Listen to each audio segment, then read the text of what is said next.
Bismillahirrahmanirrahim. Assalamualaikum warahmatullahi wabarakatuh. Alhamdulillah wassalatu wassalamu ala Rasulillah wa ala alihi wa sahbihi wa man walah. Insyaallah kita akan teruskan lagi pembacaan dari kitab Matan Abu Syuja' ataupun At-Tadhhibu fi Adillatil Matn al-Ghaya wa Taqrib fi al-Fiqh Syafi'i. Syarah bagi matan kitab Matan Abu Syuja'. Kali yang terakhir kita baru selesai pada bab salat sunat istisqa. Kali ini kita masuk bab salatul khauf. Faslun. Wa salatul khaufi ala thalathati adrubin ahadahuma ay yakuna al-aduwu fi ghairin jihatil qiblati fayufarriquhumul imam firqatain, firqatun taqifu fi wajhil aduwi wa firqatun khalfahu wa yusalli bil firqati allati khalfahu raq'atan thumma tutimmu li nafsiha wa tamdi ila wajhil aduwi wa ta'ti at-ta'ifatul ukhra wa yusalli biha raq'atan thumma tutimmu li nafsiha yusallimu biha. Jadi salatul khauf ada tiga cara. Okay. Pertama, adanya musuh bukan dari arah kiblat.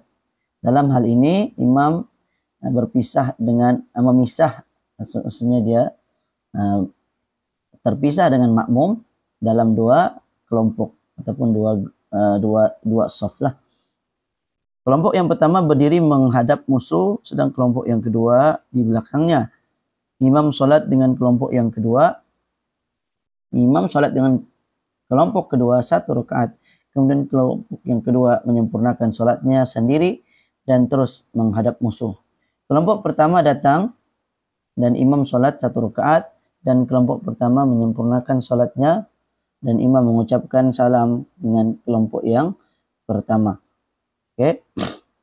Maksudnya apa? Ya, ketika musuh tidak berada di arah kiblat, maka imam kita bahagi dua bahagian. Satu berdiri menghadap musuh, menghadap adu ataupun musuh. Ini orang yang diperangi lah ketika berperang. Sementara yang satu shaf lagi, satu bahagian lagi berada di belakang. Kemudian imam tu salat 1 rakaat yang berada di belakang. Lalu mereka menyempurnakan 1 rakaat yang tertinggal masing-masing dan berdiri menghadap musuh. Jadi maksudnya shaf yang pertama dia ikut imam. Kemudian shaf yang kedua dia akan lanjutkan setelah selesai rakaat yang pertama. Okey. Rakaat pertama selesai. Rakaat kedua kelompok ataupun kumpulan yang kedua lagi sambung berdiri. Manakala kelompok yang pertama tadi mereka menunggu kelompok yang kedua tadi habiskan solat. Ataupun ni macam lebih kurang macam kita datang macam orang yang masbuk kan, dia ikut imam kan. Lepas tu imam sudah selesai bagi salam, dia sambung lagi, dia teruskan sehingga habis. Ini lebih kurang jugalah, cuma ini adalah cara salatul khauf. Okay, kita lihat dalil dia.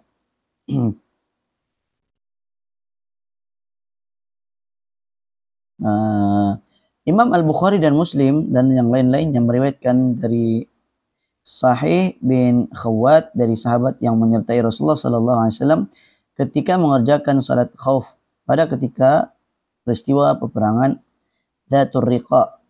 Dia mengatakan ketika itu satu kumpulan membuat shaf di belakang Rasulullah sementara yang lain berdiri menghadap musuh.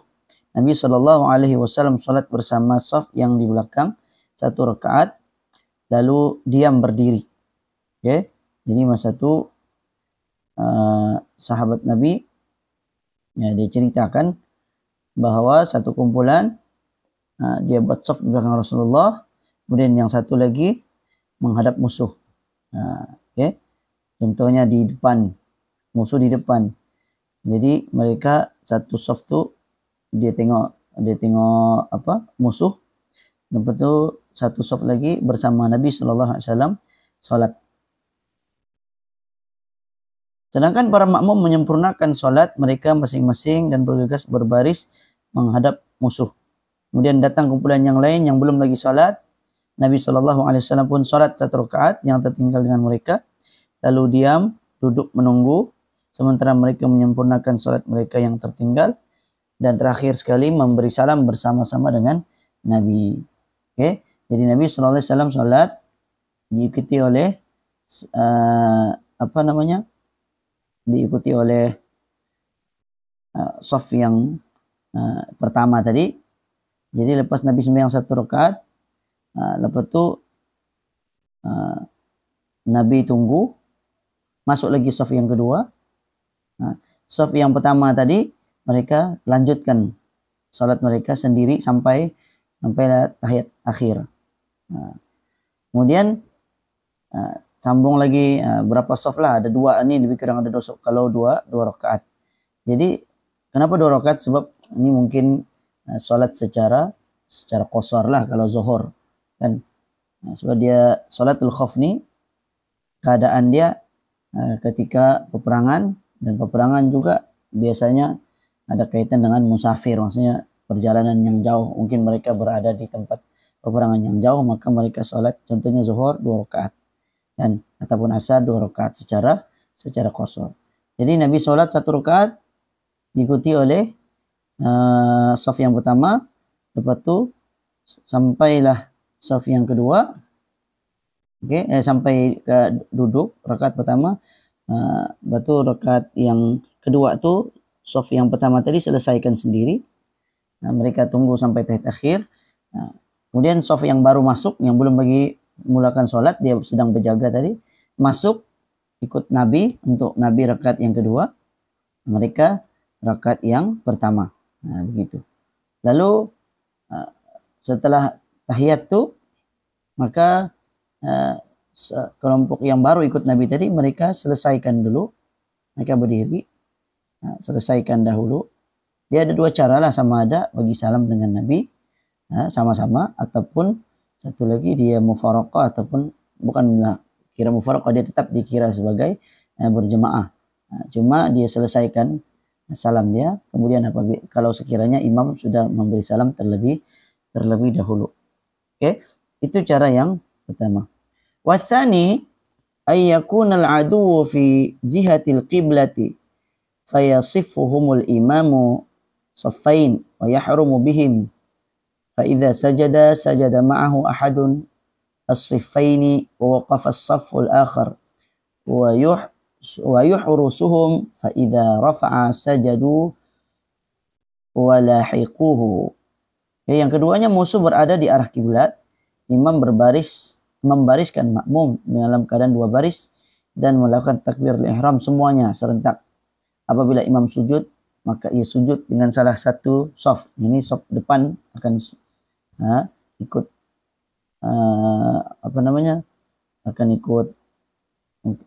ikut imam lah. Satu saf ataupun barisan jemaah, sedang saf yang lain tetap berdiri. Ini berjaga menghadap musuh. Ini musuh tu di depan. Apabila imam bangun, maka saf yang kedua sujud dan ikut menyusul berdiri bersama imam dengan barisan yang lain. Maksudnya dalam keadaan ini imam dia bagi 2 saf, lalu memulakan salat takbiratul ihram sama-sama. Cuma bila imam tu ruku kemudian sujud, hanya 1 saf saja yang ikutlah. Apabila imam sujud, maka salah satu dari 2 barisan ikut, sedang barisan yang lain berdiri berjaga. Apabila imam bangun dari sujud, maka mereka yang berjaga tadi pula sujud. Maksudnya saf yang pertama tadi sudah berdiri bersama imam, maka saf yang kedua pula rukuk, lepas tu sujud. Mereka lanjutkan, tidak ikut imam, mereka lambat sedikit. Sebab sekarang saf yang pertama lagi jaga, sebab mereka sudah berdiri. Saf yang kedua tadi sudah berjaga masyarakat yang pertama tadi. Dalilnya adalah berdasarkan hadis riwayat Imam Bukhari dari Ibnu Abbas radhiyallahu anhu mengatakan, Nabi SAW berdiri dan orang ramai pun ikut berdiri bersama baginda. Nabi SAW membaca takbir, mereka pun bertakbir bersama baginda. Ketika baginda Nabi rukuk, sebagian dari mereka ikut ruku, lalu sujud dan mereka pun sujud. Kemudian baginda berdiri untuk rakaat kedua, maka berdiri pula orang ramai yang telah sujud bersama baginda berganti menjaga kawan-kawannya. Kemudian barisan kedua pula yang ruku dan sujud bersama-sama baginda. Kemudian semua orang turut salat, akan tetapi sebagian mereka menjaga sebagian yang lain. Itu dalam hadis riwayat Imam Al-Bukhari. Artinya jadi kurang lebih dengan cara yang pertama, cuma cara yang pertama tadi barisan yang menjaga tu dia belum salat lagi lah. Dia menjaga contohnya dari arah belakang. Jadi satu Nabi dan juga saf utama menghadap kiblat, saf yang kedua dia berjaga tidak menghadap ke arah kiblat. Bila sudah selesai rakaat yang pertama, maka saf yang yang saf pertama itu sudah selesai, mereka pun selesaikan segera habiskan solat. Nabi SAW masih menunggu untuk saf yang kedua masuk. Habis saja saf yang pertama, ini yang cara pertama tadi. Saf pertama tadi sudah selesai, habis sembahyang mereka, tapi mereka menunggu memberi salam bersama imam lah. Kemudian saf yang kedua masuk ikut Nabi untuk rakaat yang kedua, lalu mereka selesaikan rakaat yang kedua, barulah akhirnya mereka memberi salam bersama-sama dengan Nabi. Sebenarnya cara salat khauf ini ada banyak. Cuma dalam mazhab Syafi'i ini dijelaskan ada 3 cara. So, keadaan peperangan ini berbeza-beza. Jadi caranya bagaimana? Sebelum salat sepatutnya perlu ada briefing lah, kena ajar, imam ajar cara kita akan sholat caranya begini, mula-mula begini, lepas tu baru begini. Jadi makmum masing-masing tahu. Jadi cara sholat khauf ini dan memang jarang digunakan karena ianya dilaksanakan pada waktu peperangan. Sedangkan kita yang tidak berada pada situasi peperangan, maka mungkin kita berasa janggal lah, tidak pernah dengar atau tidak tahu caranya.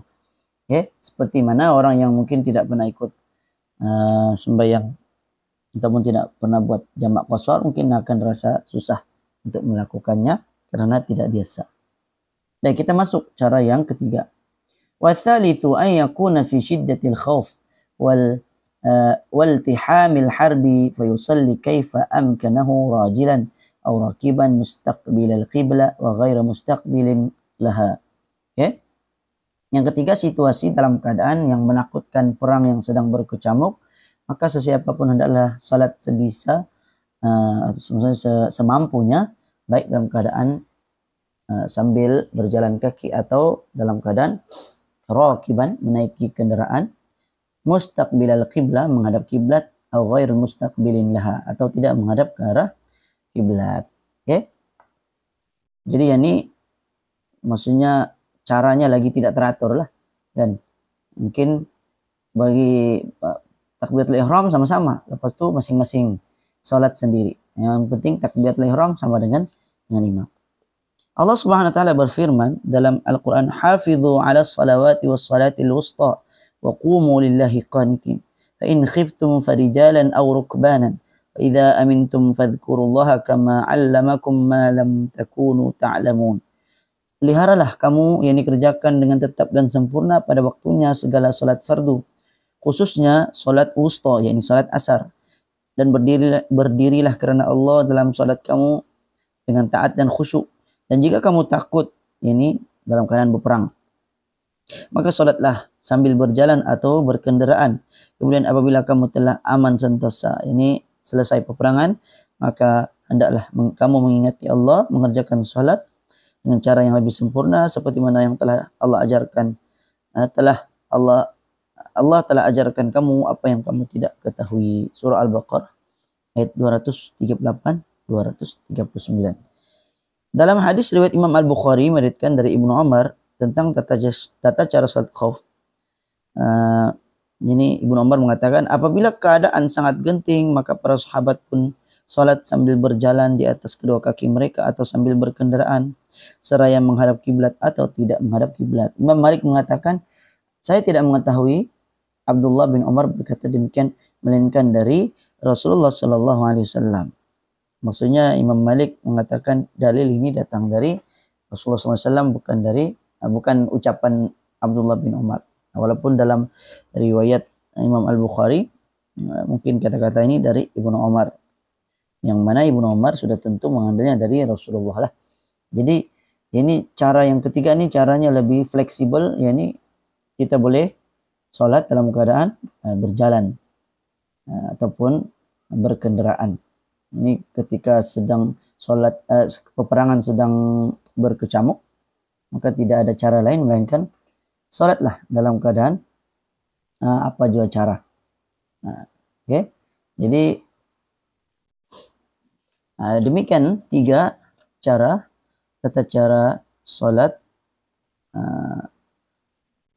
sholatul khauf. Okay. Ya, ini sebenarnya secara ringkas sajalah. Untuk lebih detailnya mungkin kita boleh rujuk pada kitab fiqh yang lebih yang lebih lengkap lah, seperti Fiqhul Manhaji atau kitab lainnya. Oke. Kita masuk satu bab yang baru. Faslun wa yahrumu 'ala ar-rijali lubsal hariri wa takhattumu bidh-dhahabi wa yahillu lin-nisa'i wa qaliludh dhahab wa kathiruhu fit-tahrimi sawa'un wa idza kana ba'du ath-thawbi ibraysiman wa ba'duhu qutnan aw kattanan jaza lubsuhu ma lam yakun al-ibraysimu ghaliban. Oke. Ini bab, kita masuk bab bukan lagi bab salat. Dia masuk dalam hukum memakai sutra dan emas. Oke. Diharamkan ke atas lelaki memakai pakaian dari sutra, lubsul harir, wa takhattum, dan memakai cincin bidzahab, daripada emas. Wa yahillu lin-nisa, akan tetapi bagi wanita dihalalkan, bolehlah. Okay. Yang tidak boleh adalah lelaki. Wa qaliludh dhahabi wa kathiruhu fit tahrimi sawa'un, sama ada sedikit atau banyak sama saja haram bagi lelaki. Wa idza kana ba'du thawbi ibraysiman, apabila sebahagian dari pakaian terdiri daripada sutra, wa ba'duhu qutnan, sebahagiannya cotton, kain kapas, kan, atau kattanan, jaza lubsu, maka dibolehkan untuk memakainya, ma lam yakun al-ibraysimu ghaliban, selagi mana bukan sutra sepenuhnya. Okay, kalau seluruhnya pakaian itu daripada sutra, maka haram dipakai oleh lelaki. Okay, dalilnya kalau kita rujuk dalam kitab At-Tadhhib, dibawakan dalil riwayat Imam Bukhari dan Muslim dari Hudzaifah radhiyallahu anhu berkata, aku mendengar Rasulullah sallallahu alaihi wasallam bersabda, la talbasul harira walad dibaj, janganlah kamu memakai pakaian sutra dan brokat dibaj, mungkin sejenis sutra. Imam Al-Bukhari meriwayatkan dari Abu Hurairah bahwasanya Nabi sallallahu alaihi wasallam melarang memakai cincin emas, maksudnya bagi lelaki. Imam At-Tirmidzi meriwayatkan Rasulullah sallallahu alaihi wasallam bersabda, "Hurrima libasul harir wadh-dhahabi ala dhukuri ummati wa uhillu li inathihim." Maksud Nabi sallallahu alaihi wasallam mengharamkan memakai sutra dan juga emas bagi kaum lelaki dari kalangan umatku, akan tetapi dihalalkan bagi kaum wanita.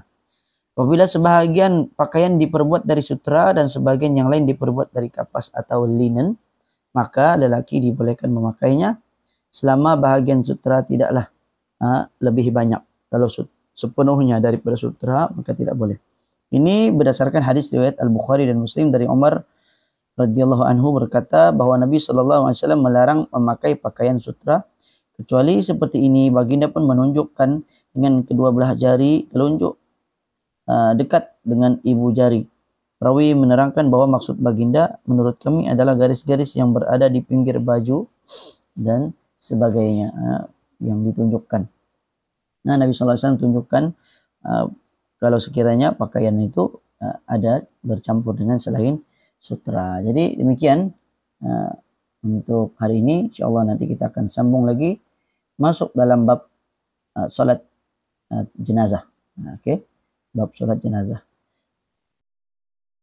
Aqulu qouli hadza wa astaghfirullahaladzim wa li wa lakum wa sallallahu ala nabiyina Muhammad wa ala alihi washabihi wasallam. Assalamualaikum warahmatullahi wabarakatuh.